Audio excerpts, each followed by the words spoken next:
Carlos Heredia, profesor de la Universidad Pública, Centro de Investigación y Docencia Económicas de México, está con nosotros para hablar de este tema. Señor Heredia, una buena tarde, bienvenido.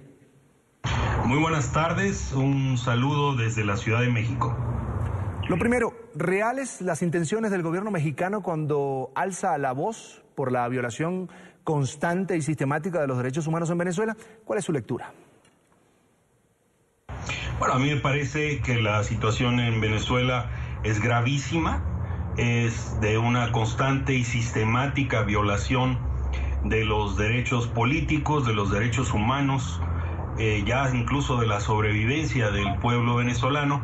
Por lo tanto, creo que es necesario alzar la voz para, señalar la marcada preocupación de los países de América Latina.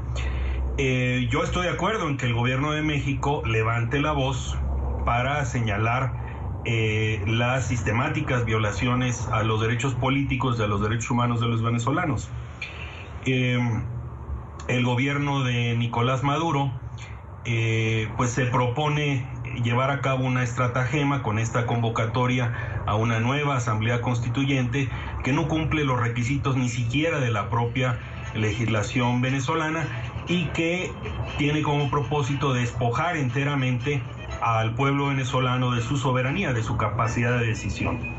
Sin embargo, al mismo tiempo digo que acabamos de llevar a cabo en el Estado de México, que rodea a la Ciudad de México, una elección de gobernador el pasado domingo 4 de junio, y el gobierno federal, el PRI y el gobierno del Estado, pues conculcaron gravemente los derechos políticos de los ciudadanos del Estado de México al cometer todo tipo de infracciones a la ley electoral, al presionar a las autoridades electorales, al realizar masivamente compra de votos, etcétera, incluso poniendo en riesgo la credibilidad del propio presidente de la República, que le dio instrucciones a su gabinete de emplearse a fondo para quedarse con el Estado de México a como diera lugar.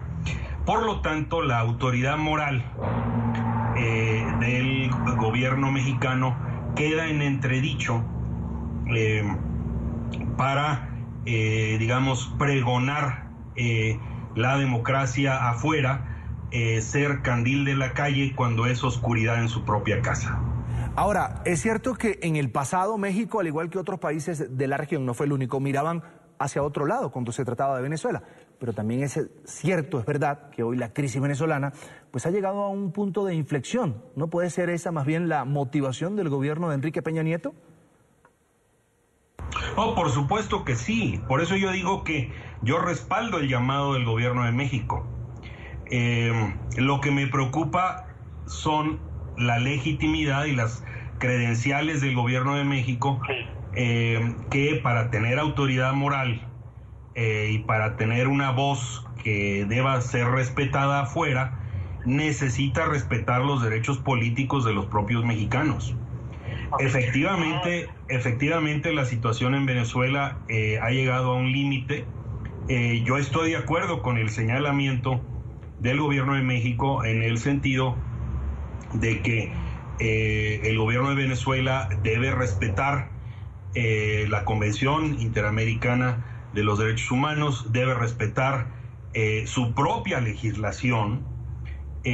Por supuesto, manifiesto mi total apoyo al llamamiento en el sentido de que el gobierno de Nicolás Maduro deje de lado esta intentona de convocar a una asamblea constituyente que está totalmente sesgada, tanto en su proceso electoral como en el resultado esperado, a favor de su gobierno. Es un atentado, uno más, contra el pueblo venezolano. Suscribo los llamamientos del gobierno de México, de la Organización de Estados Americanos y de muchos gobiernos de la región en ese sentido. Mi preocupación estriba en que si estamos pregonando y predicando la democracia hacia afuera, también la observemos hacia adentro. Precisamente sobre lo que pasa al interior de México, la crisis de gobernabilidad y de apoyo por la que atraviesa el partido de gobierno del PRI no es menor. La ciudadanía sí está comprando ese mensaje que querría hacer llegar el gobierno del presidente Enrique Peña Nieto. Mire, yo le diría que, como en casi todos los países, toman prioridad los eventos de política interior.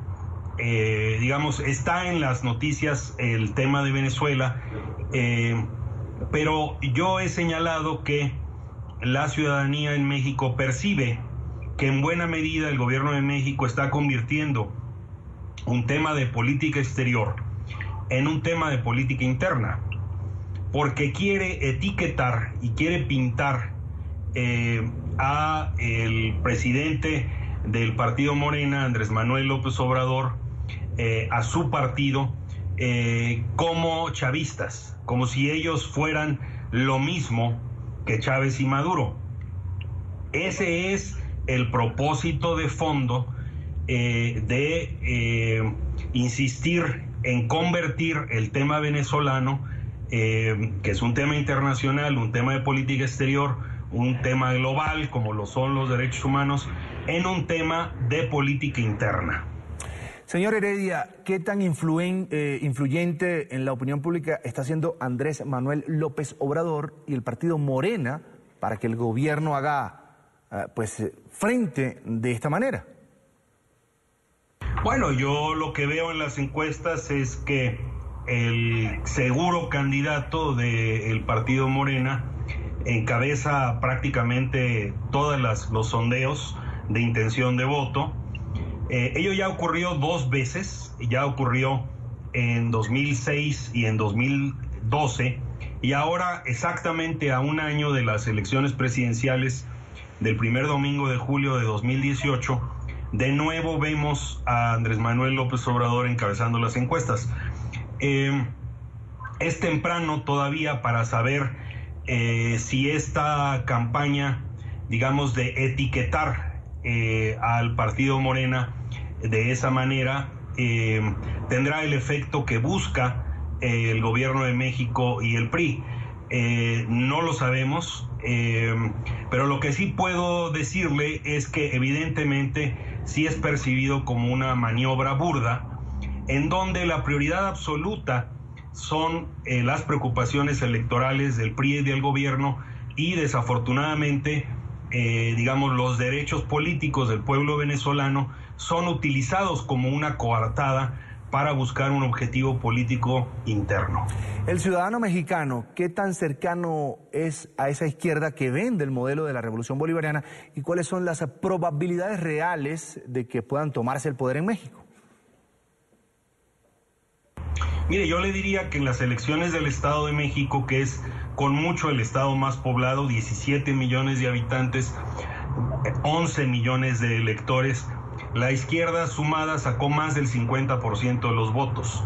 Ahora mismo en México se está discutiendo si debe haber una segunda vuelta electoral, si debe haber espacio para gobiernos de coalición. Lo que puedo decirles es que el despliegue de fuerza de la izquierda que se hizo el domingo 4 de junio da pie a pensar de que si todas las izquierdas concurren unidas, su probabilidad de ganar la presidencia de la República crece significativamente. Ahora, eso no es en automático. Vamos a ver cómo discurren las negociaciones dentro de los grupos de izquierda, dado que el presidente del partido Morena ha dicho que prefiere ir solo, o en todo caso solo acompañado por un partido muy pequeño, el Partido del Trabajo, que ya perdió su registro y tuvo muchas dificultades para recuperarlo porque no llegó al 2% de la votación nacional. Quiero agradecer al profesor Carlos Heredia, docente en la Universidad Pública Centro de Investigación y Docencia Económicas de México, por estar con nosotros aquí estos minutos en la tarde fin de semana. Es un placer, hasta la próxima. Pues mire, yo le agradezco la oportunidad, muchos saludos a NTN 24, a su auditorio, y un abrazo afectuoso desde México.